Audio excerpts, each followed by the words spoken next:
안녕하셨습니까? 양영태 TV의 양영태입니다. 오늘은 10월 25일 월요일입니다. 이 검찰이 말이죠.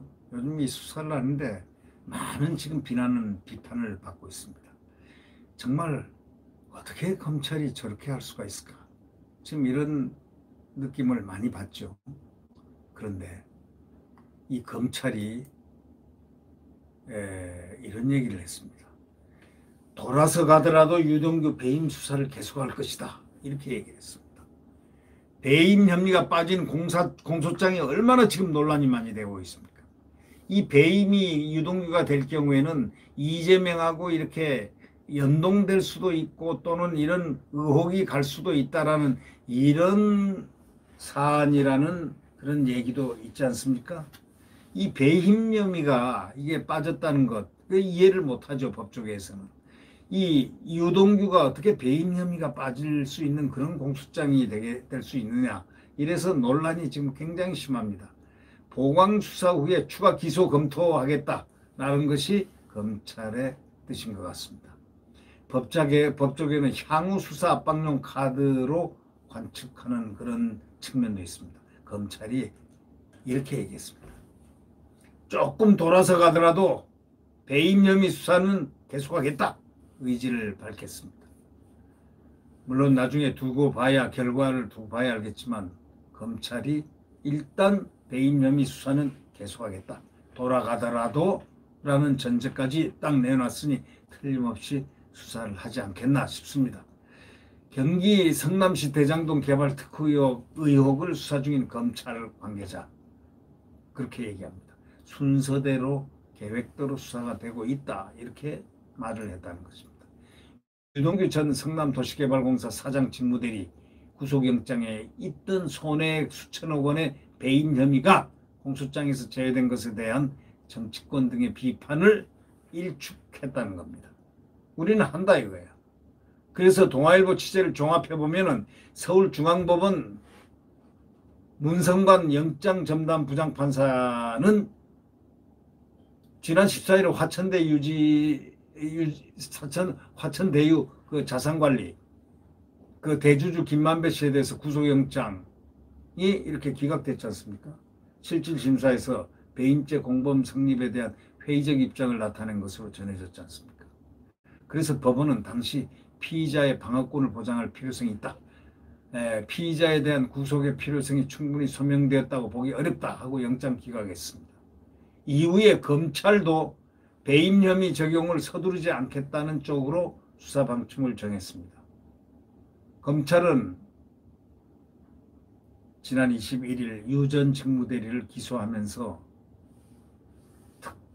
특가법을 적용시켰습니다. 특가법상 배임 혐의 등의 경우 공범관계 및 구체적 행위, 분담 등을 명확히 한 후에 처리를 할 예정이다 하면서 특가법을 적용 안 하고 나중에 확실하게 공범관계를 정하고 난 다음에 하겠다. 이런 방향을 정했다고 밝혔습니다.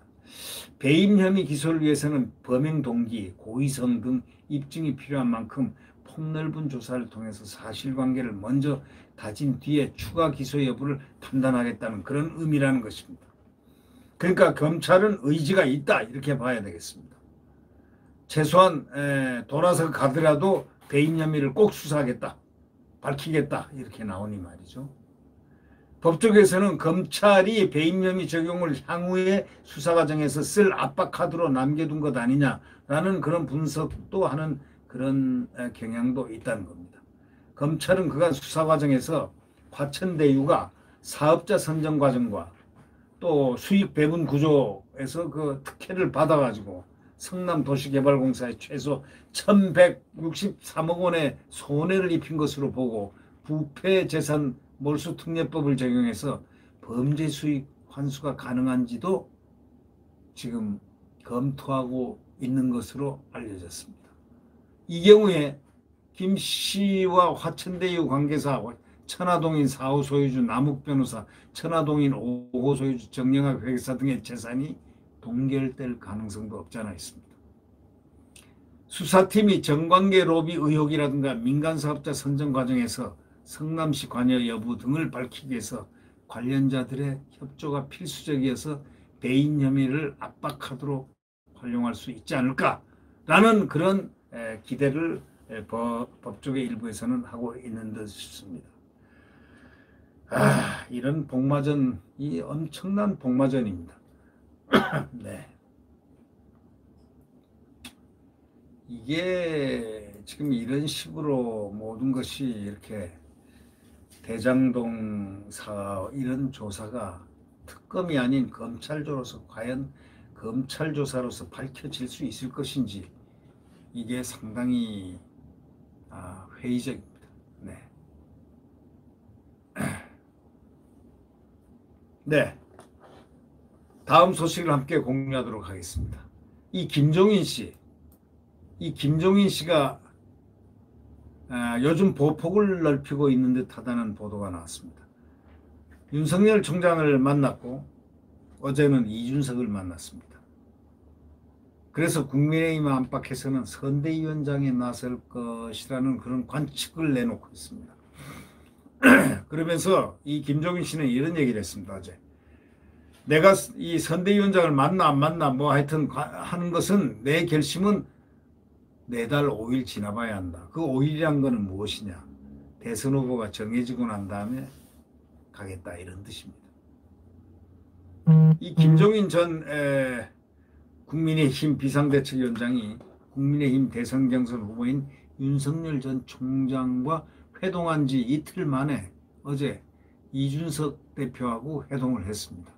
김 전 위원장은 회동 뒤에 내가 어떻게 결심할지는 다음 달 5일이 경과해봐야 한다 이렇게 밝혔습니다. 후보 선출 이후에 본격 등판하겠다 이런 뜻을 물씬 풍깁니다.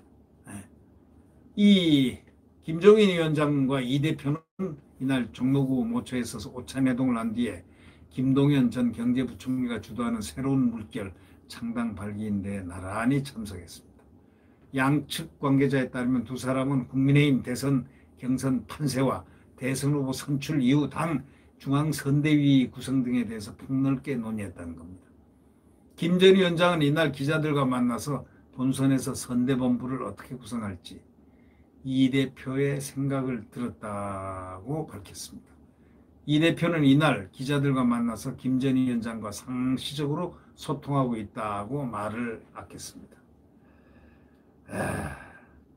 이준석의 꿈, 소위 유승민이가 대통령 될 수 있을까요? 대선 후보가 될 수 있을까요?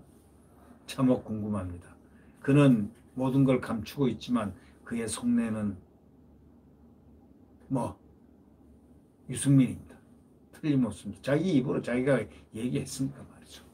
그것도 유튜브 방송에서 얘기했으니까. 당 안팎에서는 김 전 위원장이 다음 달 후보 선출 이후에 중앙선대위원장에 나설 가능성이 있다. 이런 관측에 힘이 실리고 있습니다. 김 전 위원장 측 관계자는 본선에서 선대본부장, 또 비서실장, 상황실장, 수행대변인 등 인선을 원점에서 새로 해야 할 상황이라고 전했습니다. 김 전 위원장은 윤 총장과 만찬회동에서 정치인으로서 명료한 메시지를 사용하라는 취지로 조언을 한 것으로 알려졌습니다.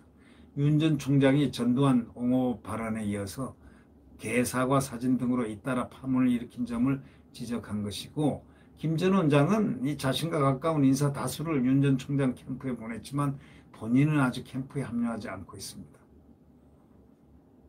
윤 전 총장은 김 전 위원장을 만난 직후에 기자들과 만나서 경선을 마치고 나면 좀 도와주실 것 같은 느낌을 받았다.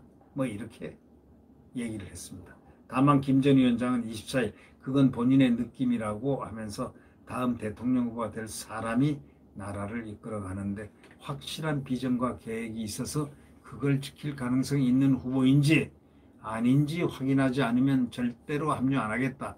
자기 몸값을 바짝 올리고 있습니다. 김종인 씨가 지금 80세인데 말이죠. 대단합니다. 제 양반 또 한번 선대위원장을 할 것 같습니다. 그는 역시 85세 요즘 100세 시대니까 그것이 충분히 가능하죠. 그리고 모두 다 거기에 의존하고 있습니다. 그들의 그 김종인의 어떤 마력인지 모르지만 힘에 의존하고 있습니다. 나이를 이미 초월했습니다.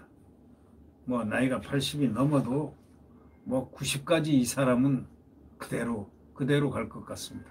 하기야 김영석 교수님은 지금도 강연하러 다닙니다. 그 강연하는데 강연 내용이 너무나 깊고 진지해서 정말 옛날보다 더 깊이가 있다 이런 얘기들을 많이 하거든요. 하기야 나이는 별거 아닌 것 같습니다. 네. 네, 구독 버튼과 엄지를 눌러주시면 감사하겠습니다. 여러분 안녕히 계십시오.